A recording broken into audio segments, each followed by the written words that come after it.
Hello everyone, this is Defense Politics Asia and quick update over at the situation around Velyka Novosilka. So Velyka Novosilka is here. This is Velyka Novosilka, this is Zaporizhia city, this is Donetsk city, this is the Zaporizhia front, then this area here is Donetsk front. And right in the between these two main fronts is actually the Velyka Novosilka area. Mainly this entire area is where the Ukrainians see it as one single front line. So for those that are not familiar, Ukraine previously attacked in this direction, and they captured Pryyutne and Novomaiorske. They wanted to push further south, but they got stopped by the Russian forces. They are unable to break through further, and the attacks from the Ukrainians down from Redeployment, Novodarivka towards Pryyutne has also bogged down, with the Russian forces continue to hold the positions around here. So the Ukrainians have now changed tack. They change the direction, they move all the way to the other side, and then they are now attacking in this direction towards Novomaiorsке and Novodonetsk. So which is basically these two towns south of Pryyutne and Zolotaneva. So just some updates. Geolocation of the latest geolocation at Novomaiorsske show the Ukrainians at this position, which is further deeper than previously. So the Ukrainian forces have actually managed to push further into Novomaiorsske.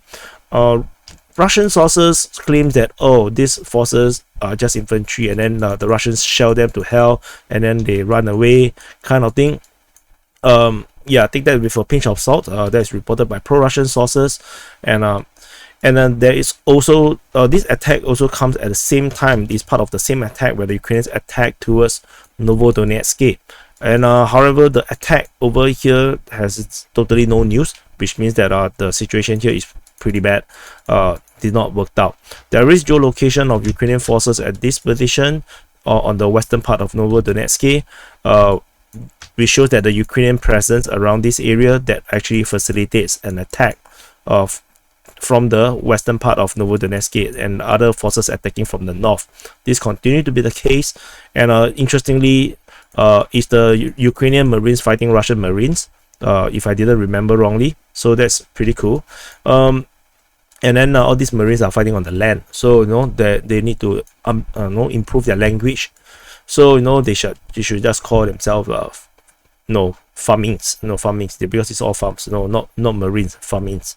Anyway, over at the Pryyutne region, Pryyutne region is actually on the other side of this river going down this way, and so previously we have reported that the Ukrainian forces, because they found a position to break through over at this area here, they are able to break through, so they redeployed forces quickly to take advantage of this opportunity from Pryyutne region and Pryyutne region. They redeployed to Zolotaneva and Pryyutne so that they can actually build up the force and continue to double down on this attack.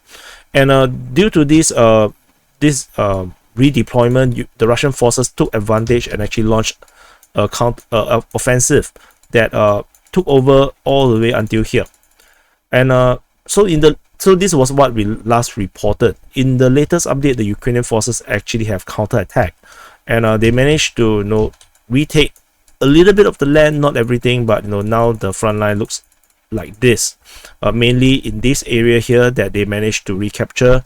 Previously, the Russians have pushed pretty far, much further, so this time around they have managed to re-establish. But for the Russians, this is still a very good buffer zone for Pryyutne, and this will actually help to defend this town much better. I don't think the Ukrainians will have much more abilities to make some major push for Pryyutne given the redeployment, but who knows, maybe that's just wrong information, or there might be further reinforcement that is not reported by any sources. The Russians also seems to have launched some limited attack towards Redeployment. They attacked this area here, managed to destroy some equipments. It's not a major offensive. They are probably just part of this same operation from Pryyutne to increase the buffer zone in this area here, because winter is coming, and actually autumn will come first, and they really need a better defensive position if they can help it. So this is just a quick update over at the situation around the Velyka Novosilka area. Main thing with the Ukrainians attacking, continue their attack at Novodonetsk, further breakthroughs at Novomayorske, and counterattack from the Ukrainians over at Pryyutne. And that's the main things and main gist of the things that had happened, and I'll see you in the next update.